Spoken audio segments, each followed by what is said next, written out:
on the edge, where it feels impossible for young folks to buy a home, or that we're one bad break from everything going south, where we don't have freedom or opportunity on the job. And we have no way to fight back because Donald Trump and J.D. Vance have gutted the right to form a union. Do we want that future? That's what I thought, because there is a better future on the horizon, right? It's a better future. And it's on display right here in this hall. A future where every worker has freedom and opportunity and dignity. That's right. A future where there's no such thing as a man's job or a woman's job or a black job, Donald Trump. Just good union jobs.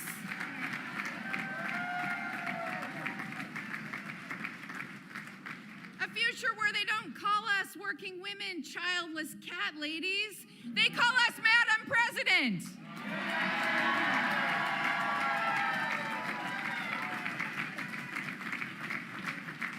And where every worker in this country can stand up and say from experience that it's better in a union.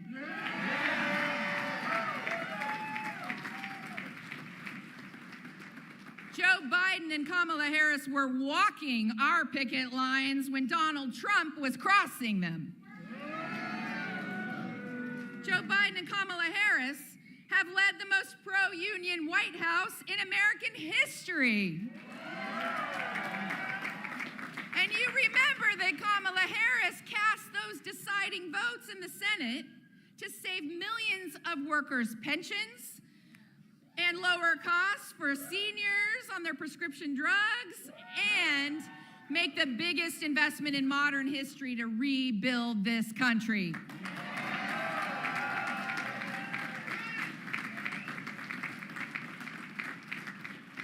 And now Kamala Harris and our union brother, Tim Walz, yes, they are ready to go even further because they believe in that future that we all want to see. Now, the road to the White House goes right through our union halls. That's right. 1 in 5 voters right here in Pennsylvania is a union voter. So we are the difference maker. We have the people. We have the trust. We know how to organize. And we are ready to send Kamala Harris and Tim Walz to the White House. Are we ready?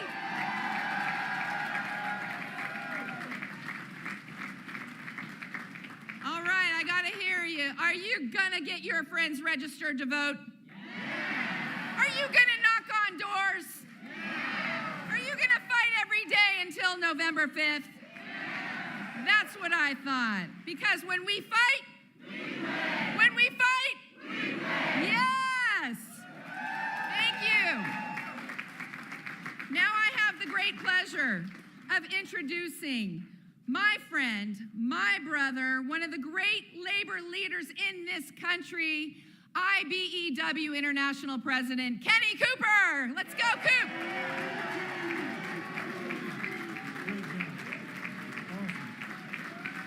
Good afternoon. Good afternoon, brothers and sisters. Good afternoon. Thank you, brothers and sisters. Thank you, guests, and most of all, thank you, family, for being here on Labor Day. You know, it's a great honor to be in Pittsburgh, a good union town, but for me, it's really an honor to be in the House of Labor. IBEW Local 5, thank you so much for everything you do.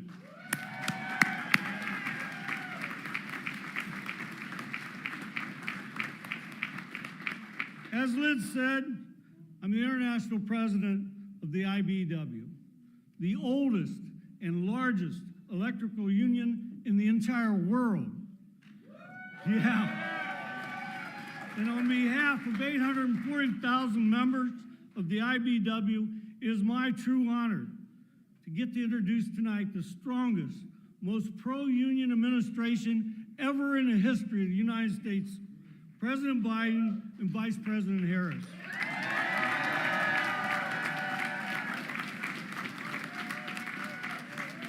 You know, Joe Biden made a lot of promises when he ran for president in 2022 or 2020. He promised to save Americans' pension system that was a serious risk for us. He promised to help American workers that were depending on him to help save that pension. Workers who went to work every day, lived by the rules, who deferred their own wages so they could retire one day with dignity and respect. He passed the Butch-Lewis Act, saving the Americans' multi-employer pension plan. And when the Senate was all tied up, let's think about this a minute, on the rescue of America's pension plans, they were only tied up for one reason. We couldn't find a Republican senator that would vote for American workers. Not one. But Vice President Harris showed us her real colors. She stepped to the plate, cast a deciding vote to save our pension plans across America.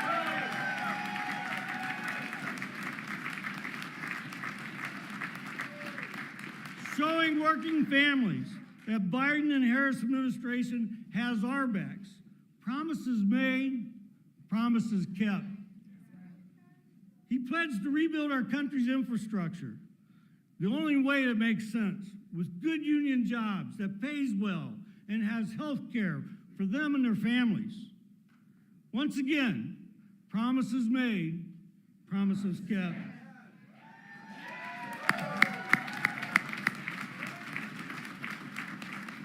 They worked together to pass the CHIPS and Science Act, bringing back manufacturing jobs to communities that really need them the most. Promises made, promises kept.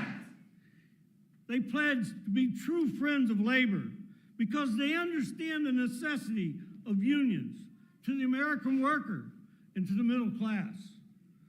Well, Joe Biden and Kamala Harris kept every single one of those promises. Pension plan relief, the Butch-Lewis Act, went above and beyond our expectations. His infrastructure bills are bringing good union jobs back, much needed infrastructure across our nation, in every corner of our nation. And he's never been afraid to say the word union.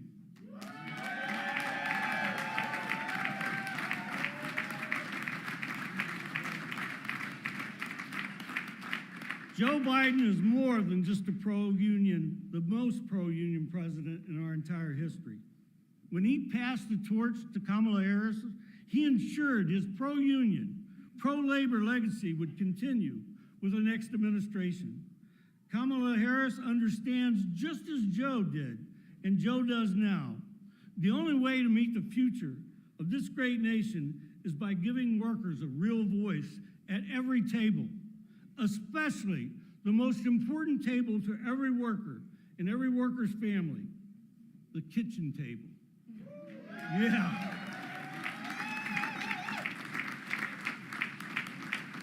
Brothers and sisters, please join me to welcome our true friends, the President and Vice President of the United States, Joe Biden and Kamala Harris.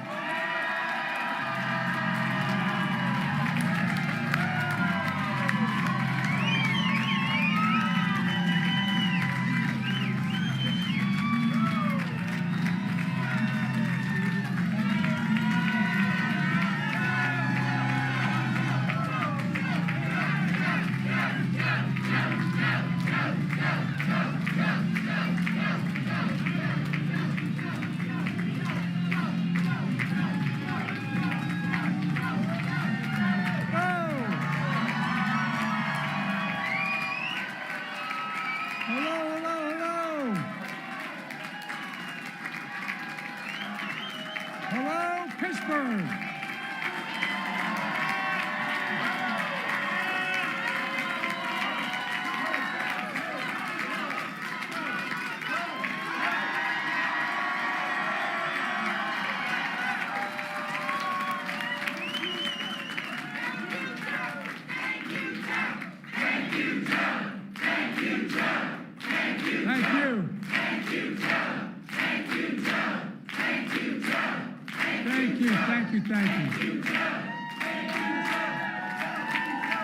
Well, I've celebrated many Labor Days in Pittsburgh.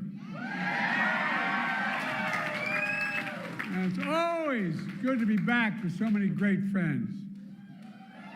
Many of whom flew with me on Air Force One today represent the union that's been with me since the beginning of my career. Dave's not that old, but since I was a 29-year-old kid. I want to thank Liz Schuler, the AFL-CIO, and Kenny of the IBEW for that strong endorsement. By the way, we have an expression in Delaware. IBEW, when I ran for president, they're the ones that brung me to the dance starting off. Not a joke. And Dave McCall, the Steelworkers.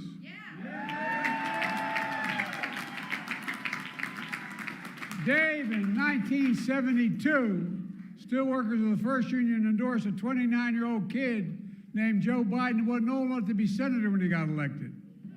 It mattered. A guy named Huey Carcella was the district president because we used to have one of the largest labor forces in Claymont, Delaware, and North, over 4,000 workers. And it was, anyway, it all went south. But Huey went to the national president, I.W. Abel, and he said he wanted me to get endorsed. Everybody thought it was crazy. I literally wasn't old enough to be sworn in the day I got elected. But guess what? President Abel stuck with me.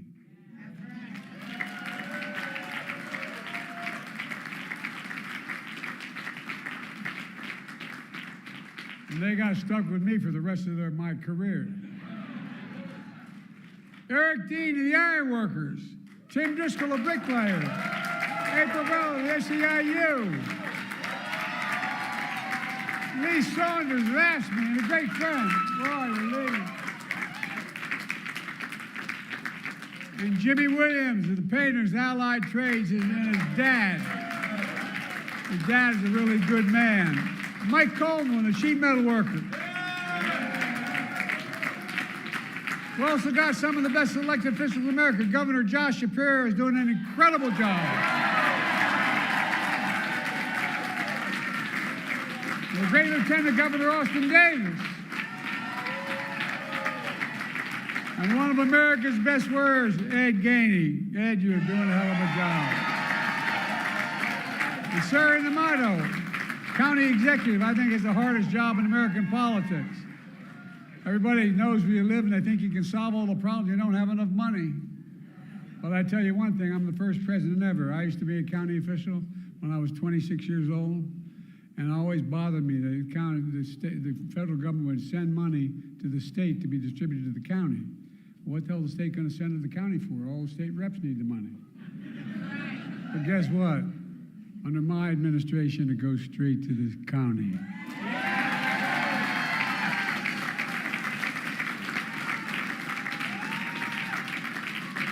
One of my best friends, my name's Joe Biden, I'm from Scranton, Pennsylvania.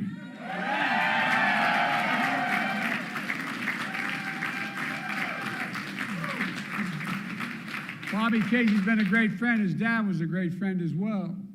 And by the way, we grew up 3 blocks from one another, 3 blocks. And they still worry about us by showing up. And guess what? I was on North Washington Avenue. He was in Adams. Guess what? They renamed North Washington Avenue down where I live, Biden Way. Worth the effort.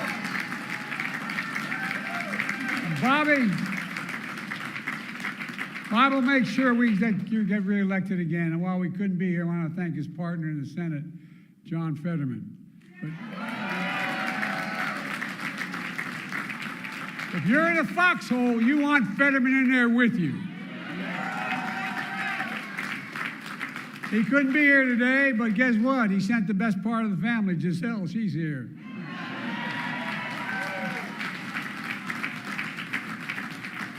Let me just say, it means so much to be with a true friend, the Vice President and the next great President of the United States of America, Kamala Harris.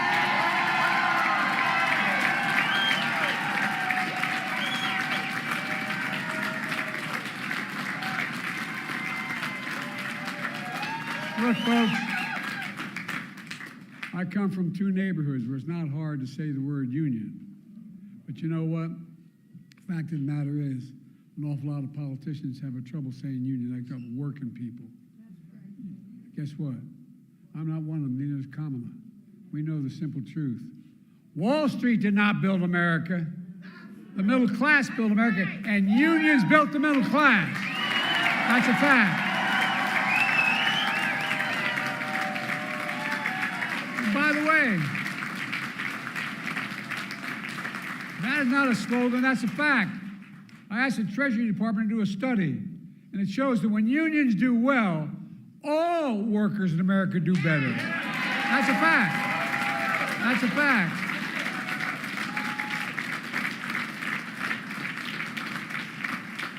It's the biggest reason why our economy is the strongest economy in the world today, without question, because of unions. You know, my dad, like many of his generation, going into World War II, wasn't able to go to college. My dad was a really well-read guy, and he was always engaged. And he'd come home from work before he'd go back and close up the shop and for dinner. And the dinner was a place where we had discussions and incidentally ate. You know, my dad taught me. My dad would say this all the time. Remember, Joey, a job, and I give you my word to this, a job is about a lot more than a paycheck. It's about your dignity. It's about the community. It's about your place in the community. And it's about being able to look your kid in the eye and say, honey, it's going to be okay, and mean it. Well, that's why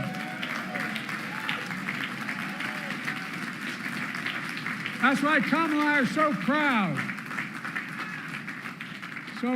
of the greatest job creation record of any president in a single term in American history.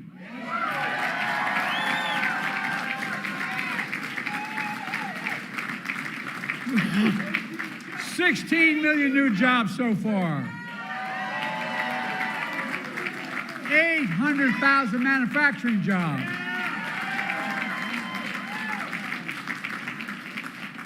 Eight years ago, how many times you hear about we can no longer be the manufacturing capital of the world? Where the hell is that written? We are the greatest manufacturing city or county in the world, state in the world, city in the world. We're going to remain that way. Now, I'll tell you something. Kamala and I are damn proud that we protected the pensions of over 1 million workers and retirees.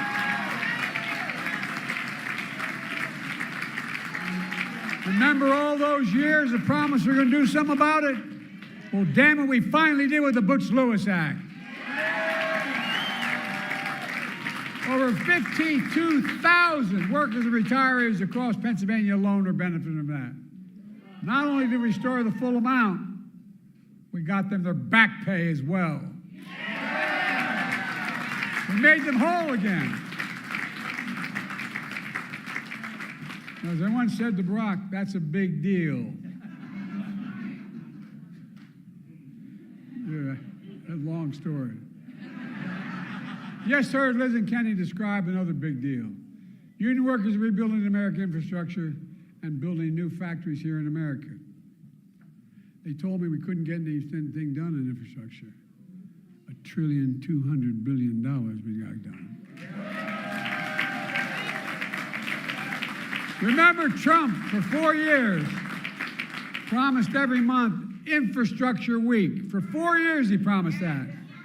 He didn't build a damn thing. Nothing. I mean, not nothing. Well, thanks to our infrastructure law, Pennsylvania so far has received $17 billion. $17 billion. Over 2,000 projects, from clean water to affordable high-speed internet for every Pennsylvanian.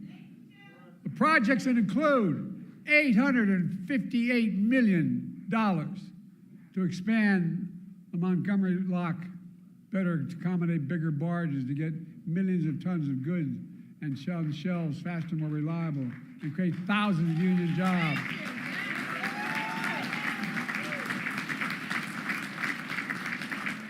I was working on the Great Lakes, and I got a call from Senator Casey. He's been no bigger champion than Casey for this. You know what I call him? I call him the Casey Locks. Not Goldilocks, the Casey Locks. Bobby's also a champion of Pennsylvania's energy communities. We passed what's called the Casey Credit, available to 45 Pennsylvania counties where energy jobs such as coal mining and had been before it disappeared before we came to office. The Casey Credit provides major incentives for companies to build new battery factories, wind turbines, and more to create high-paying jobs in those coal and natural gas communities. And on top of that, there's over $4 billion in private companies have committed to invest in clean energy and advanced manufacturing here in Pennsylvania. $4 billion.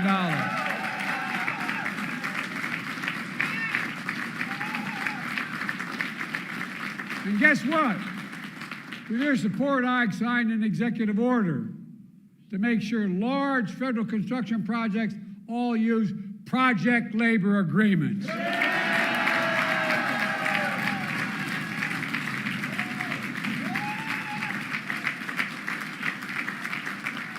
Folks at home who maybe watch this and tell them know what a project labor agreement is. It's when contractors, subcontractors, and unions put in place before the construction begins what the rules are, before it begins. These agreements make sure construction is top-notch, on time, on task, and by the way, on budget.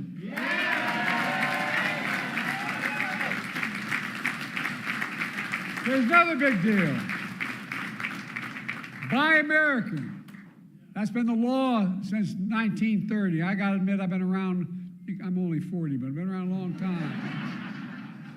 But I, quite frankly, until 10 years ago, wasn't aware. You know, back in the 30s, when they were trying to make sure unions could organize and business couldn't interfere, the law was passed that said every penny the president gets from the Senate, the House, and Congress to spend on a project, he should hire an American worker and use an American product. But past administration, seriously, past administration, including my predecessor, failed to buy America. They shipped jobs overseas where labor was cheaper and brought home the product that was more expensive. But not anymore. Federal projects build American roads, bridges, highways, and they'll be made with American products by American workers. That's why. That's why we're creating all these. I'm serious. It's simple and basic. That's why we're creating so many good-paying jobs. In fact, we're requiring those kinds of projects to pay Davis-Bacon prevailing wages so they're jobs that can raise a family on.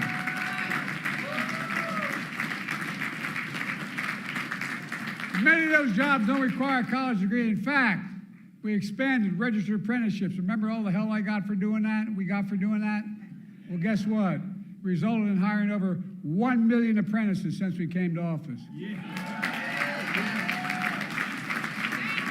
And lots of folks don't realize getting an apprenticeship is like getting a college degree. Why? You have to train for 4 or 5 years to get that, and some of the best workers in the world are right where we are. You know?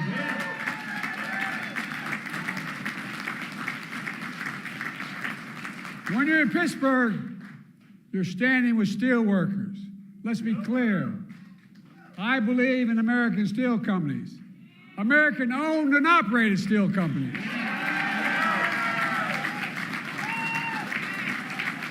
For simple reasons. It's not hyperbole. American steelworkers are the best steelworkers in the world. And I made it clear last time I was in Pittsburgh, United States Steel, an iconic American company for more than a century, is going to remain an American company.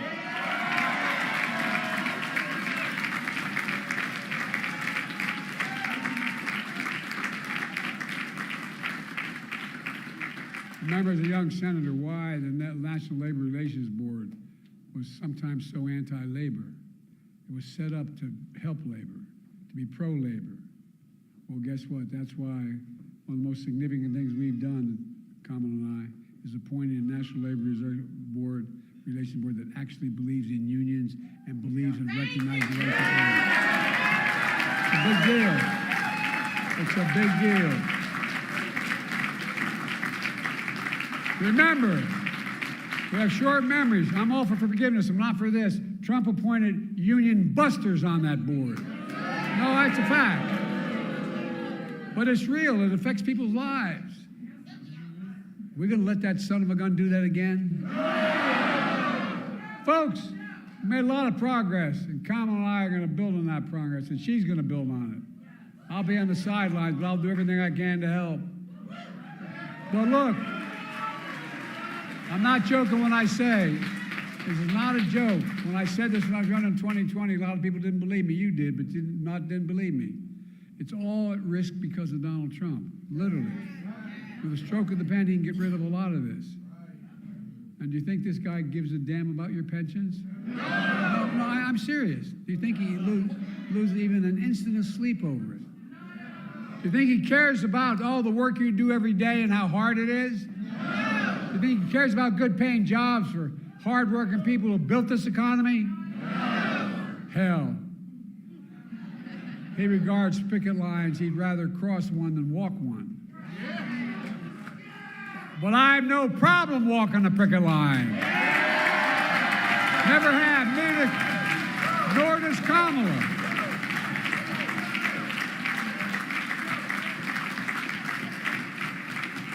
We'll always walk alongside you. Union workers built this country. And again, that's not hyperbole, that's a fact. These are facts. These are not campaign slogans. Let me close with this. 5 years ago, I began my campaign for president right here in Pittsburgh. I said one of the reasons I was running was to rebuild the backbone and spine of America, the middle class and working class folks. Not a joke. Think about it. Think about it. Well, 5 years later, we've done just that.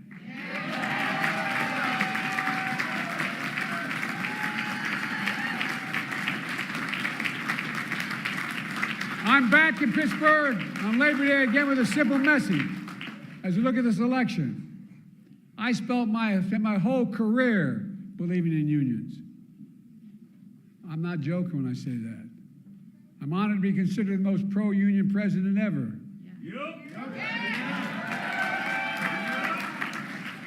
And by the way, remember all the talk, Biden got elected and he's going to do a planned economy, we're going to collapse and there's going to be all this caving in. Interest rates are going to go through the ceiling. Come on, man. I'm here to tell you, it's about increasing the strength of your unions, what this is all about. If you care about hardworking people, just give them a fair shot. Everyone in America deserves a fair shot. No, Garrett, a fair shot. If you care about the dignity of work, if you care about the dignity of work, and I mean it matters, the dignity of work, the way you're treated, the decency.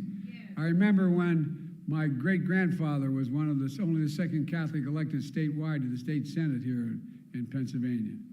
And I remember they talked about when they were running against him in 1906, they said, guess what? They said, he's a Molly Maguire. You know what a Molly Maguire was?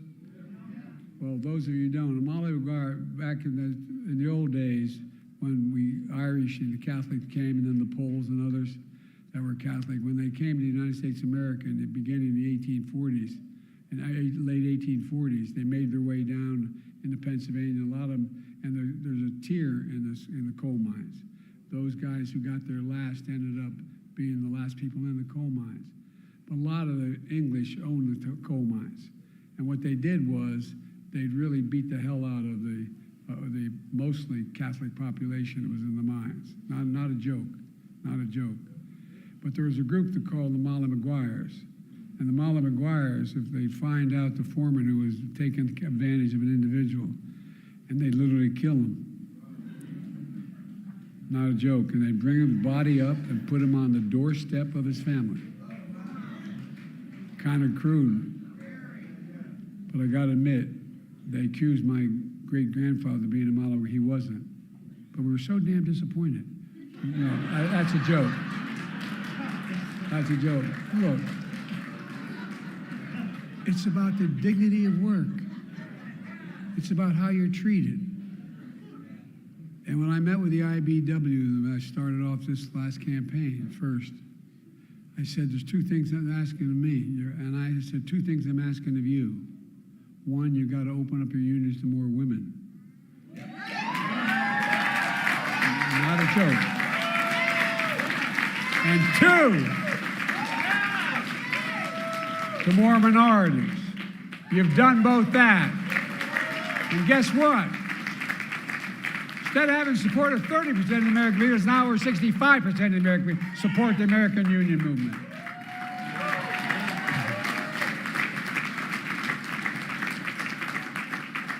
It really is all about the dignity of work. Then there's only, if you care about the dignity of work, there's only one person you have a rational choice with this time. And that's Kamala Harris. Not a...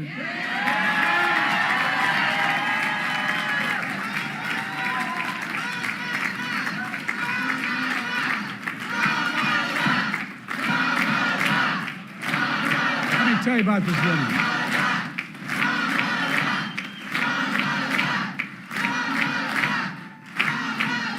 I know her. I trust her. Not a joke. I trust her. Number two, the first decision I made, the nominee in 2020, was selecting her as my vice president. And by the way, it was the single best decision I made as President of the United States of America.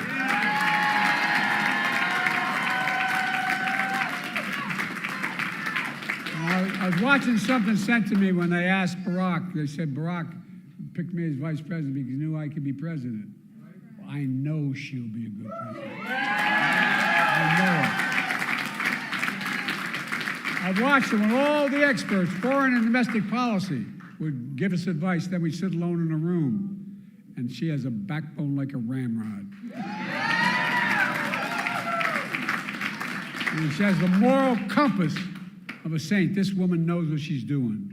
Folks, I promise you, if you elect Kamala Harris as president, it'll be the best decision you will have ever made. And Kamala believes as I do, the unions are the spine of this economy. She'll be a historic pro-union president. So folks, we got one more job to do together. Let me ask you, are you ready to fight? Yeah! Are you ready to win? Yeah! Are you ready to elect Kamala Harris our next president of the United States of America?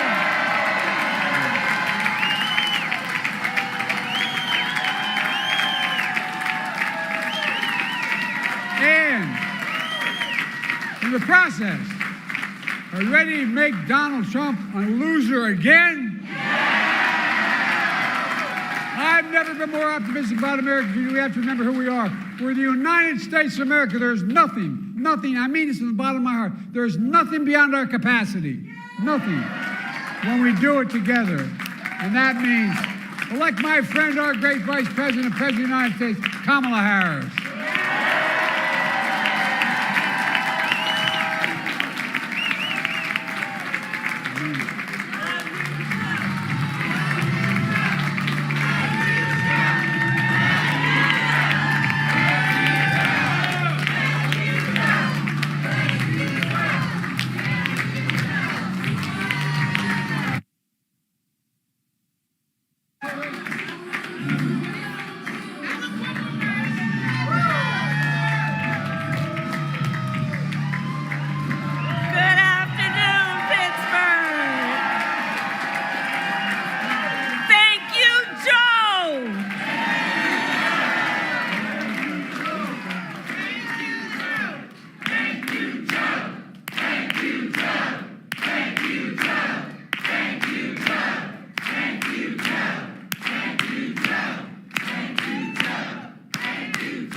It is good to be in the House of Labor.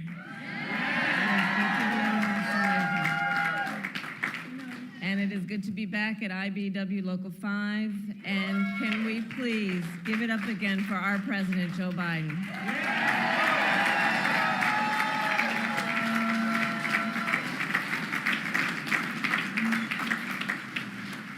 Now, I don't have to tell the brothers and sisters of labor that you really get to know somebody when you're in the middle of a fight.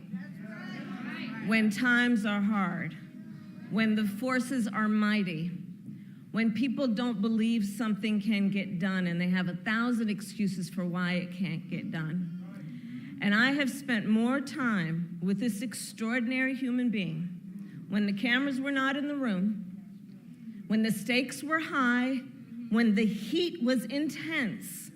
And Joe Biden has always stood with the workers of America and labor unions of America. Always. Always. I've been with him when he'll bring folks into the Oval Office. And you know how Joe can get sometimes. He doesn't spare words. It's good that sometimes the cameras are not in the room when he has those conversations.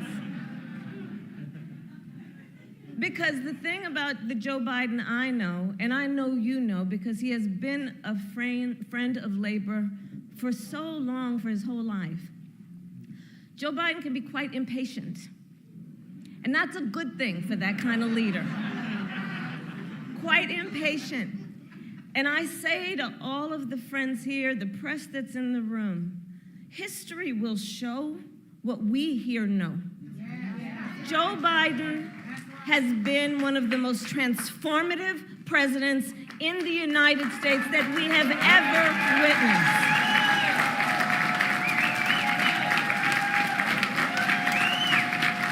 And it comes from his heart.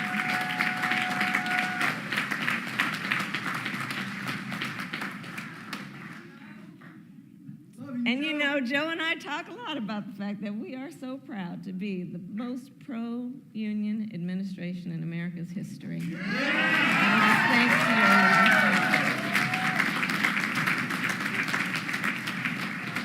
And as we know, Joe's still got a lot of work to do, so let's also understand that. So I want to thank all the incredible leaders who are here today, including the Governor Shapiro, Lieutenant Governor Davis, Senator Casey, who we will re-elect this November, Mayor Gainey, President Schuller, President Cooper, all the leaders of labor who are here, all the union members who are here. So I'll just get right to a few points. I love Labor Day. I love celebrating Labor Day. And Pittsburgh, of course, is a cradle of the American labor movement. It is the birthplace of the AFL, headquarters of the steelworkers, home to Firefighters Local 1, and of course, the historic IBEW Local 5.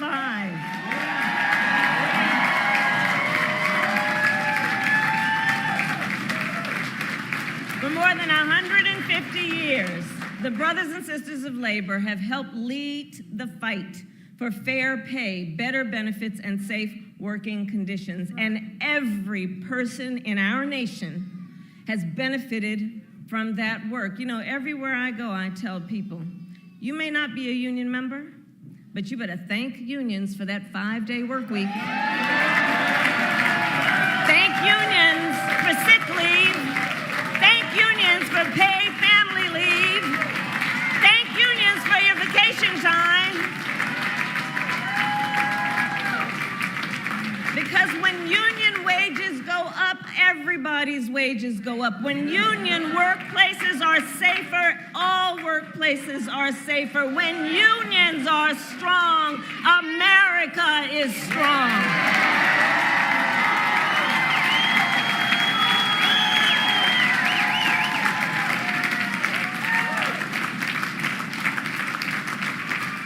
And we are clear. Not only has Pittsburgh shaped the history of America's labor movement, today you are also shaping its future. In 2021, with my dear friend, the Secretary Marty Walsh, who the President appointed to be Secretary of Labor, he and I hosted a meeting right here in this local, and it was part of the White House Labor Task Force that I lead. That day we met with a group of computer programmers who were working to form a union. 1 month later, they signed their contract and became one of the first technology unions in our nation. Standing on the shoulder of all those who have been here and fought the good fight. So Pittsburgh, I remind us of that to say together, we are fighting to build an economy that works for all working people. And that has always been the vision of the labor movement. And that is the vision of our campaign. You know, in this election, there are two very different visions for our nation. One, ours, focused on the future. The other, focused on the past. We fight for the future. We fight for a future of dignity, respect, and opportunity for all people.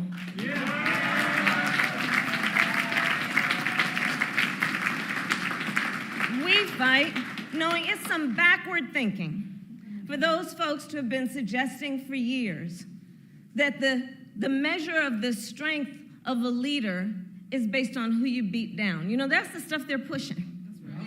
That the measure of the strength of a leader is based on who you beat down, when we know the true measure of the strength of a leader is based on who you lift up. Who you lift up. Do you fight for workers? Do you fight for families? Do you fight for those who must be seen and heard and deserve the dignity that comes with hard work? That's what we fight for. And when you know what you stand for, you know what to fight for. So we're 64 days out from this election. Ballots in Pennsylvania will start dropping in 14 days. 14 days. And this election is, as much as anything else, a fight for the promise of America. For the promise of America. We love our country. We love our country. And we know it is one of the highest forms of patriotism to fight for the ideals of our country. And that's what this election is about. And about the promise of America. And I don't need to tell unions what the promise looks like. It's what you do every day.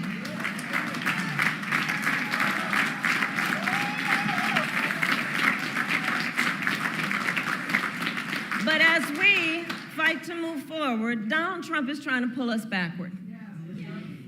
Including back to a time before workers had the freedom to organize. He's going to jail. Well, the courts will handle that, and we will handle November. How about that? We'll handle November. Let the courts handle that other thing. But we're not going back. We're not going back. We're not going back. And one of the ways we're going to guarantee we don't go back is that we remember. Right? It is important to remember what that was and what it is. Remember, as president, Donald Trump blocked overtime benefits for millions of workers. He opposed efforts to raise the minimum wage.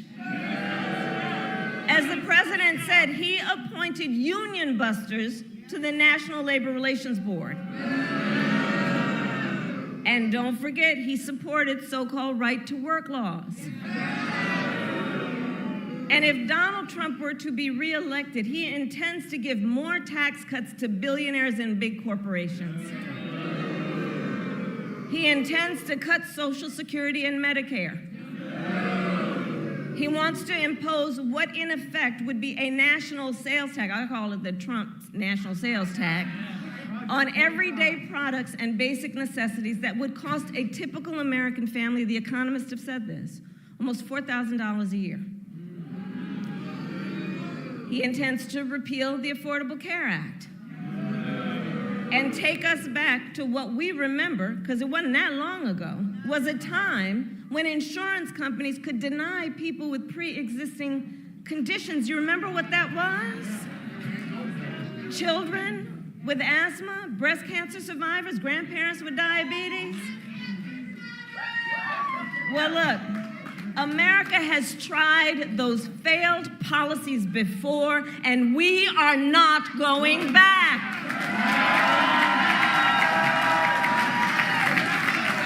We are not going back.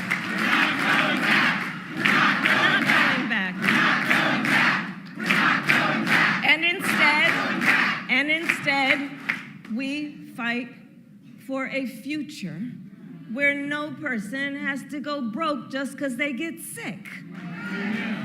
And so, building on the work of President Joe Biden and I and the work we have done in the White House, we will continue to strengthen the Affordable Care Act and make prescription drugs affordable for all Americans. We fight for a future where every worker has the freedom to organize, and we will pass the PRO Act and end union busting once and for all, and Bob Casey will help us do that.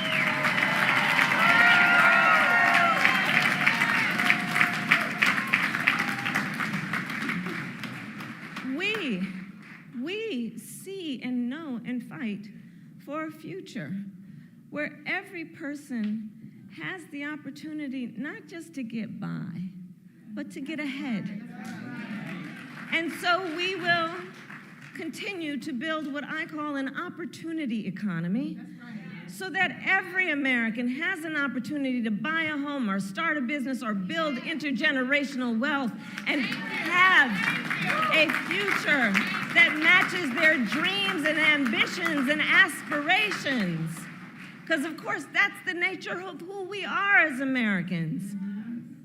We have dreams. We can see what is possible unburdened by what has been. We have aspirations. We have ambitions. And the system that is a good system is one that supports that and allows people the opportunity to go where they can see and imagine themselves to be. That's what I'm talking about when I talk about an opportunity economy. We fight for a future where every senior can retire with dignity. And so we will continue to defend Social Security and Medicare and pensions, and pensions, and pensions.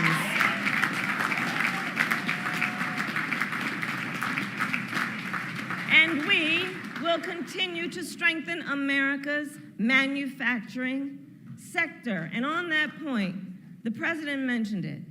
U.S. Steel is an historic American company, and it is vital for our nation to maintain strong American steel companies, and I couldn't agree more with President Biden. U.S. Steel should remain American-owned and American-operated. And I will always have the back of America's steelworkers.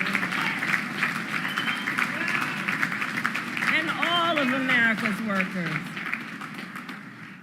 So, friends, 64 days until the most election of our lives, and probably one of the most important in the life of our nation, truly.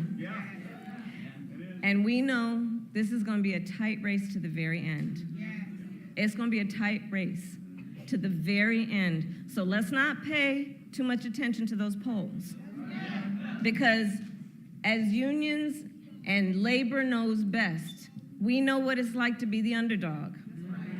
And we are the underdog in this race. And we have some hard work then ahead of us. But here's the beauty of us in this room. We like hard work. Hard work is good work. Hard work is joyful work. And so in this fight, I will continue to count on the strength, the determination, and the hard work of the leaders in this room to knock on doors, to get folks to the polls, and bluntly put, because the people in here do it, to help us win Pennsylvania. So today I ask, are you ready to make your voices heard? Do we believe in freedom? Do we believe in opportunity? Do we believe in the promise of America? And are we ready to fight for it? And when we fight, we win. God bless you. God bless America.